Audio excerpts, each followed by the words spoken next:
जय श्री राम हिंदुस्तान। आज की जो प्रेस वार्ता है, सबसे पहले तो आप सभी का धन्यवाद करना चाहेंगे कि आप सभी अपना कीमती समय निकाल कर हमें सुनने के लिए आए। आज की प्रेस वार्ता का विषय ये है, सबसे पहले आप सब जानते हैं कि राम मंदिर 22 जनवरी को 2024 में रामलला जी सीता मैया के साथ, हनुमान जी के साथ अपनी अयोध्या नगरी में वापस आ रहे हैं।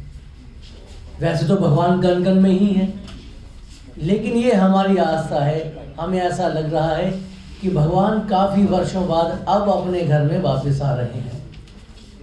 सबसे पहले तो ये सबकी शुभकामनाएं पूरे भारतवर्ष को ही, और इसी के साथ हम निवेदन भी करना चाहेंगे जम्मू कश्मीर की आवाम और भारत की आवाम से।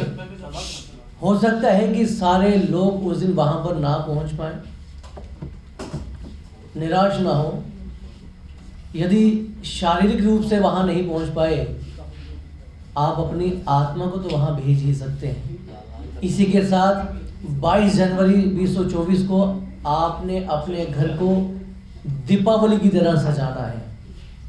जिस तरह दीपावली पे हम लोग दीप वगैरह जला के अपने घर को सजाते हैं, एक यादगार दिन होना चाहिए, जिसका श्रेय जो है हमारे संत समाज को जाता है, क्योंकि हमारे संतों ने, लाखों संतों ने बलिदान दिए, तब जाके आज ये चीज़ें जो है वो संभव हो पाई हैं।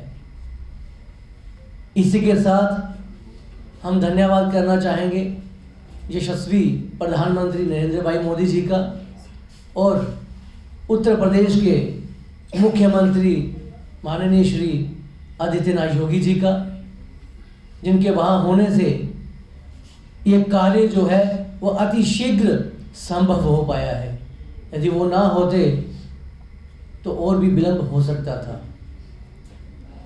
इसी के साथ हम ये भी कहना चाहेंगे इस तरह से कि जम्मू कश्मीर में 370 का हटाया जाना, क्योंकि कुछ लोग ये भी कहते थे कि यदि 370 हटाई गई तो तिरंगा उठाने वाले हाथ नहीं रहेंगे। 370 भी हटाई गई, आज वो हाथ भी कायम है जो तिरंगा उठा करके, छाती चौड़ी करके तिरंगा लेके कश्मीर में घूम रहे हैं। यहाँ तक कि भगवाधारी भी अब कश्मीर में तिरंगा लेकर के घूम रहे हैं, और ऐसे ऐसे क्षेत्रों में जाकर के तिरंगा झंडा का लहराना, जिसे सबसे ज़्यादा संवेदनशील क्षेत्र माना गया है, डिस्ट्रिक्ट कुलगाम, डिस्ट्रिक्ट पुलवामा, बूंद जैसे क्षेत्रों में, ये सारी चीज़ें संभव हो पाई यशस्वी प्रधानमंत्री नरेंद्र भाई मोदी जी की वजह से। उसके बाद विश्वकर्मा के दिन पर पीएम विश्वकर्मा योजना लागू की गई।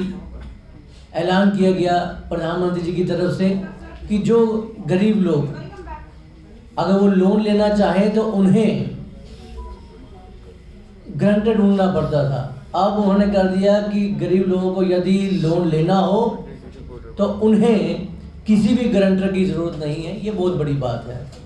महिला आरक्षण, ऐसे काफ़ी सारे कार्य जो है वो भारत में किए गए हैं और आगे भी किए जा रहे हैं। लेकिन इसी के साथ आज का प्रेस वार्ता का जो मेन मुद्दा था हमारा, अब हम उस पर आते हैं।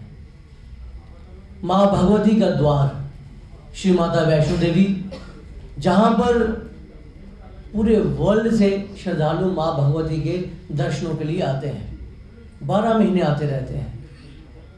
वहाँ पर जो आरती में बैठने के लिए श्रद्धालुओं से पैसे लिए जाते हैं, मेरा एलजी साहब से आग्रह है कि वो पैसे बंद होने चाहिए, ऐसा ना करें, क्योंकि ये सनातनियों के मंदिरों में ही ऐसा क्यों होता है, किसी और मंदिर में क्यों नहीं होता, किसी और समुदाय के लोगों के मंदिरों में ऐसा क्यों नहीं होता।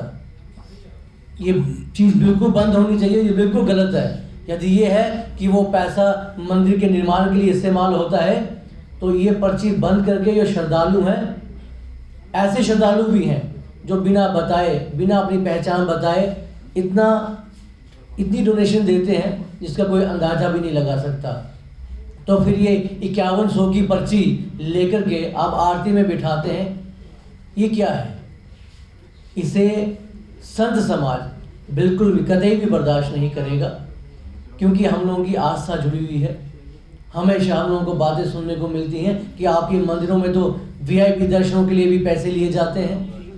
उनकी जो आरती के लिए पर्ची कटवाते हैं वो वीआईपी लेन से अंदर आते हैं, और जो श्रद्धालु पूरी रात ठंड में कांपते हुए मंदिर में खड़े हैं माँ के दर्शनों के लिए, जब वो आगे पहुँचते हैं, जो पहुँचता है उसे मंदिर की आरती में बिठा दिया जाए, लेकिन पैसा किसी से ना लिया जाए। यह हमारी एलजी साहब से और केंद्र सरकार से भी ये प्रार्थना रहेगी।